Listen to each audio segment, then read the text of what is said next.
And the drips start coming. Literally. Like, these cards are fantastic. So, obviously, Worlds is when Heavy Hitters is really going to be talked about, but we have, luckily, already got the promo cards that will be released. And, yeah, we got Guardian Warrior, Brute Guardian, and Brute Warrior. Fantastic, right? So we went from a mech-heavy set to now a melee-focused set, and with obviously the three biggest heavy hitters. So, personally, right, before we actually dive into the cards, one thing that, again, I would love to see, they're probably not going to do it, but I would love to see, is that they really tackle the dichotomy of their community. So, for instance, we have heavy hitters, again, Guardian, Warrior, Brutes, and at the same time, they release a new Classics battle, right? You have Illusionist versus Wizard. Done.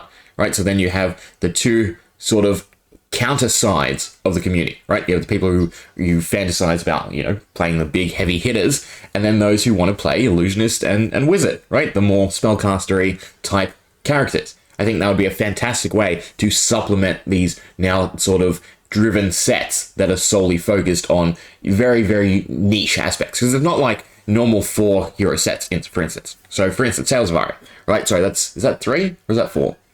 Either way, you have 4 very contrasting heroes versus this, which is they all have a very similar playstyle, which is build up your board state and swing for big damage, right? They are literally the heavy hitters.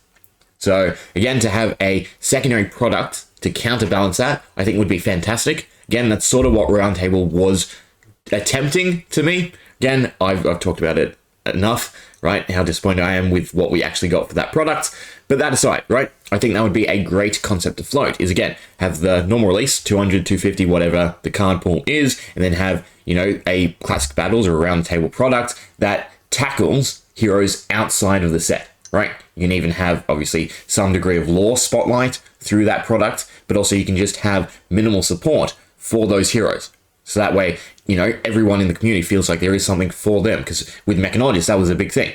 Everyone is either you play mech or you don't play mech, right? There was no in between. At least with this, you have 3 different heavy hitters, but then you'd also have the idea of the complete polar opposite style of class, right? Anyway, that's just food for thought. So, starting off, we've got the playmat, right? Fantastic looking playmat. Wager is either, obviously, the arms keeper, right? And you buy arms for the arena match or whatever, or your winnings or something like that. Either way, looks awesome. The little pit boss of the arena. The speculation is Oldhim or Genus, just because he's a older, balding, white-haired man. But in all honesty, eyebrows are wrong, right? They're not thick enough or bushy enough. And Genus, I don't quite see it, right? What I would love, some sort of twist. They're 3 brothers, right? And they all went on this weird divergent path. You have Oldhim, who was stout and protective, then Genus, who went to travel the world and be a merchant, and then this guy who wound up in the arena, right? That'd be fantastic. But yeah, no, I think, obviously, just a new character. I'd love to see us sort of do like old and new, so we get a bunch of old versions or adult versions for the young heroes, and then we get a bunch of also new heroes, because if it's like Outsiders, right, we're probably going to see 6 again. We probably see Kasai, Kaio, and what's a young one for Guardian of the... I can't remember. It starts with a V, right? Yeah, it is... Oh, why did that go to Classic Constructed? My bad. It is Velda, right? So Velda, adult version, Kasai, adult version, and Kaio, adult version, right? And then also 3 new ones would be great. So, bald guy, right? Bald guy, fat guy, jumpity girl. I don't know. I would like to see this guy fleshed out, because he looks awesome, right? A more sort of in between like Fatigue, Oldhim Guardian, and Big Bravo Guardian, right? Could be cool. Probably not, in all honesty. Young heroes, right? It's on the board of ideas. Pretty sure lots of us just want to see how they'd function. Kasai is being built up, right? Because her copper generation could be translated to gold generation, which seems to be the go for the cards.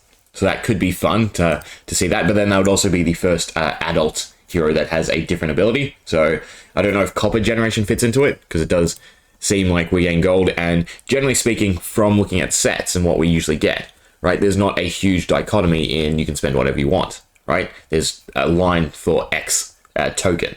and there's not really any conversion between, you know, gold, copper, and silver.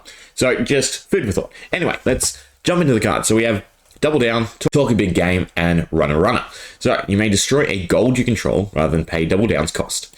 The next attack that wages this turn gets +3 and overpower. If a hero would create one or more tokens from a wager this turn, instead they create that many +1 of each of those tokens. Go again, right?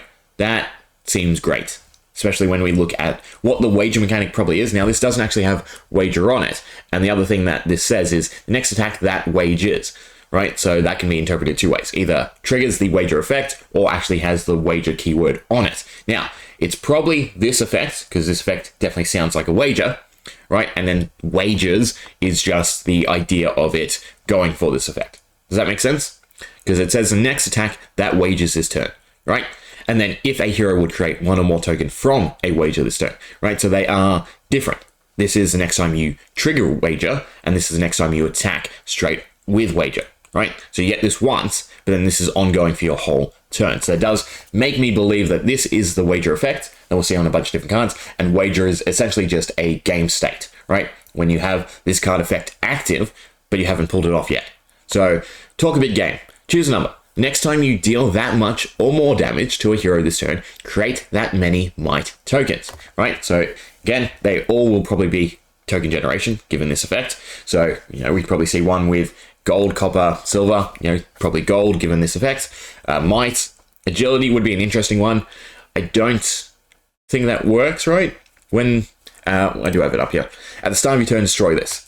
Then the next attack that turn gains go again. So there's no real point in creating multiples, unlike Might where you get the bonus. But Seismic Surge, there definitely is.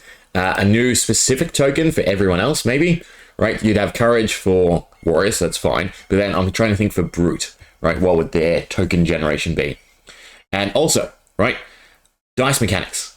Probably coming back if we're going with this arena betting thematic theme, which is fantastic, right? Because whether or not we actually get KO support, just more dice effects for KO would be fantastic. And then we have Runner. So when this attacks, and let's go again, create a agility token. So when it attacks, if it has go again, you get that agility token, right? So you get a free go again for your next turn, which is an idea that I was sort of floating before, like with Melody, right? In certain matchups, giving your opponent the Quicken token. Is it really that impactful? Because there are heroes that don't necessarily try to chain things together, and it's kind of counter for them to all of a sudden change up their play style to try and chain something together. So I'm curious to see if we're going to see a lot more tempo heavy Guardian Warrior Brute, right? Or if agility is just Brute Warrior, because Warrior wants to chain stuff together. Brute now and then, but also has a lot of great inbuilt ways to do that, so it's not overly necessary. But then Guardian, you know, it's mainly just you have your one big payoff. You need a lot smaller cards to sort of chain together if we were going to go again. But it will be interesting to see. And also, obviously, what other tokens? Because we have Might, Agility, and Vigor. So it does seem like we're going down the RPG trope. So eventually, I assume we'll get something for Intellect, right? Where we get to draw more cards. And that would be fantastic to shake things up. Now, one thing I really do hope to see, though, this wager mechanic, right? I'd like to see it extended to everyone. Again, it's not that hard to throw in a few generics with a wager mechanic, right? They don't need the full support that everyone else has, but it would still be fun to play around with in different classes to be able to create tokens, to be able to add this level of pressure onto some of your attacks, right? That would be fantastic, and then a very easy thing to do to just stick them on generics. Because one of the worst things that I'm starting to pick up on is the stifled creativity of Flesh and Blood, right? They like to create these big, expansive concepts, but then they really fine-tune what it's accessible to. For instance, Crank. Had Crank been applicable to all items, do you know how much that would have shaken things up? How much fun that could have created? How much it would have actually changed up the meta? Right? To be able to run different items and different heroes. Now, with the benefit of being able to crank them and be able to, you know, not lose a turn to set up, say, potions. It could have worked. Again, they would have had to go down a different route in balancing. But, you know, one or two cards for the generic. Again, the main concept with Mechanologist, that's fine. But it would have been enough and would have been flavorful to shake things up. So I really do hope that the wager mechanic isn't just stuck with Guardian, Brute, and Warrior, and that we do see it on some generics, and we do see that ability to chuck it in with some other heroes and get some fun effects going, right? Because again, Flesh and Blood is wonderfully balanced to a greater extent than any other card game, if you look at it, right? They play test this a lot. Whether or not you think that what we end up getting is balanced in your eyes, that's again debatable, like with Prism or the heroes that stand out, but it's definitely clear that they think about combos, they think about what cards, might be broken if they did have interactions together, which is okay for the competitive scene, but it does limit the fun. So I think I would personally like to see them open it up a bit more and have mechanics, especially like this, that look great, be applicable to everyone, right? Again, it's not that hard. Chuck in a few generics with it. Again, it doesn't have to have a ton of support, just has to be there, something you can chuck in your deck here and there, and it has a chance within the community to blossom into something fantastic. Either way, Guardian Warrior Brute, heavy hitters, right? It's great, especially coming off of Mechanologist. It's probably going to excite a lot more people, right? Because again, this is the big old fantasy trope. Put them all in a arena, gear them up, place some bets, and just wail on each other, right? Heavy hitters. Looks great. Super excited. Definitely more excited than Mechanologist was to me. What do you think? You excited by the new cards? I just love the concepts that they're floating already. It's going to be fun.